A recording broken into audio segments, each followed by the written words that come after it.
Subscribe करें और bell icon पर क्लिक करें। पॉइंट टू पॉइंट प्रोग्राम में आज हम चर्चा करेंगे जुकू घाटी के बारे में। चलिए जानते हैं ये चर्चा में क्यों है। नागालैंड मणिपुर सीमा पर स्थित जुकू घाटी की वनाग्नि पर काबू पा लिया है। 90 वर्ग किलोमीटर में फैली ये हरी भरी घाटी पहले भी अर्थात वर्ष 2006, 2010, 2012 और 2015 में वनाग्नि की चपेट में आई है। अब जानते हैं इससे संबंधित प्रमुख बिंदुओं को। अवस्थिति: जुकू घाटी, जिसे फूलों की घाटी के रूप में जाना जाता है, नागालैंड और मणिपुर की सीमा पर स्थित है। इसकी विशेषताएं: ये 2438 मीटर की ऊंचाई पर जाफकू पर्वत श्रृंखला के पीछे स्थित है। यह उत्तर पूर्व के सबसे लोकप्रिय ट्रेकिंग स्पॉट में से एक है। जुकू घाटी और जाफकू पर्वत पुलिबड़जे वन्यजीव अभयारण्य के समीप स्थित हैं। इन जंगलों के भीतर मानवीय आवास नहीं है, परंतु यह दुर्लभ और सुभेद्य अर्थात IUCN की रेड लिस्ट के अनुसार पक्षी, जिनमें बेलिथ ट्रैगोपैन जो नागालैंड का राज्य पक्षी है, रूफस नेक्स्ट द हॉर्नबिल और डार्क रूम्ड स्विफ्ट तथा कई अन्य पक्षी शामिल हैं, का आवास स्थल है। इसके अलावा जंगल में लुप्तप्राय वेस्टर्न होलो के गिबन भी पाए जाते हैं। यह घाटी बांस और घास की अन्य प्रजातियों से आच्छादित है।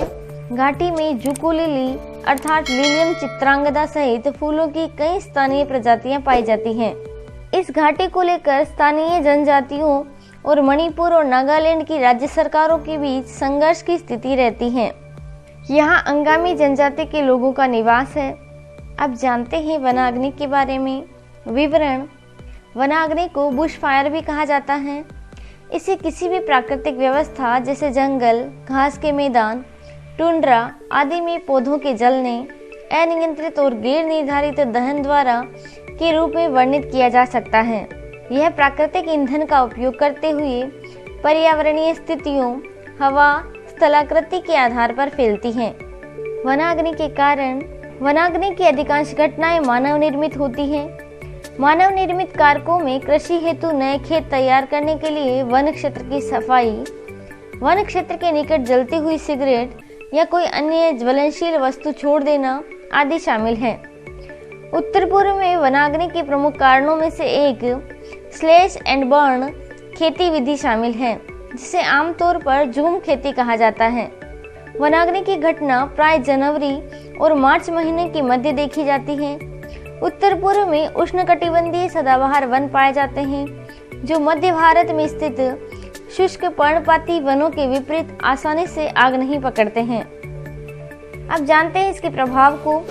वनाग्नि के कारण वैश्विक स्तर पर अरबों टन CO2 वायुमंडल में उत्सर्जित होती हैं, जबकि वनाग्नि और अन्य भूखंडों की आग के धुएं के संपर्क में आने से बीमारियों के कारण सैकड़ों हजारों लोगों की मौत हो जाती है।